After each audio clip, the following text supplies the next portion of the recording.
বৈষম্য বিরোধী ছাত্র আন্দোলনের নেতৃত্বে সারা বাংলাদেশে পুনরায় 2024 সালে স্বাধীন হয়েছে। তারই ধারাবাহিকতায় সারা বাংলাদেশে এখন রাষ্ট্র সংস্কারে আমরা সাধারণ শিক্ষার্থীরা মাগুরাতে যারা আছি, মাগুরা শহরের মধ্যে সারা দেশের ন্যায় যেন ভাড়া স্টুডেন্টদের জন্য কম নেওয়া হয়, তার জন্য আমরা মালিক সমিতির বরাবর আবেদন করেছি।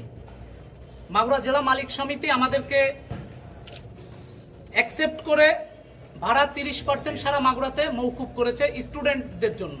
কলপুর সড়ক, মাগুরা হতে অবদা সড়ক, মাগুরা হতে কালীগঞ্জ লাহোরিয়া সড়ক, এই জায়গাতে মাগুরার মধ্যে আমাদের স্টুডেন্টরা যারা আছে শুধু শুক্রবার ব্যতীত আর সপ্তাহের 6 দিন 30% ভাড়া ডিসকাউন্ট পাবে। স্টুডেন্ট আইডি কার্ড দেখালে আজকের পর থেকে মাগুরাতে 30% ডিসকাউন্ট পাবে তারা ভাড়া। বিরোধী ছাত্র আন্দোলনে মাগুরাতে আমাদের যে সকল ভাইয়েরা শহীদ হয়েছেন তাদের স্মরণার্থে মাগুরাতে স্থায়ী নামকরণ, তাদের নামে নাম মাগুরা পারনান্দোয়ালি 2 মসজিদ 2 ব্রিজ সংলগ্ন স্থানে মেহেদি হাসান রাব্বি ভাইকে নিহত করা হয়। আমরা ভাইনা মোড় হতে টার্মিনাল যে 4 লেন সড়কটি, এই সড়কটি শহীদ রাব্বি সড়ক হিসেবে প্রস্তাব করেছি। এখানে এডিসি স্যার অ্যাপ্রুভ করে মন্ত্রণালয়ে পাঠিয়েছে।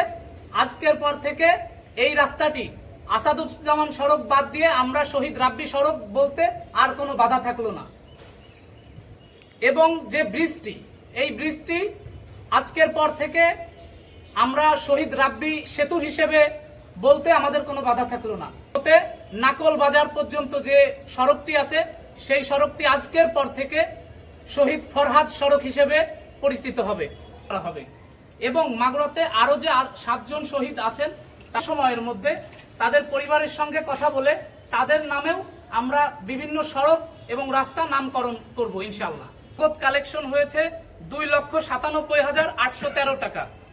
আমরা এছাড়াও আমাদের কাছে কাপড়, চাউল এবং মাগুরা সদর হসপিটাল থেকে 8,000 পিস প্যারাসিটামল সহ বিভিন্ন ধরনের ওষুধ আমাদেরকে দিয়েছে।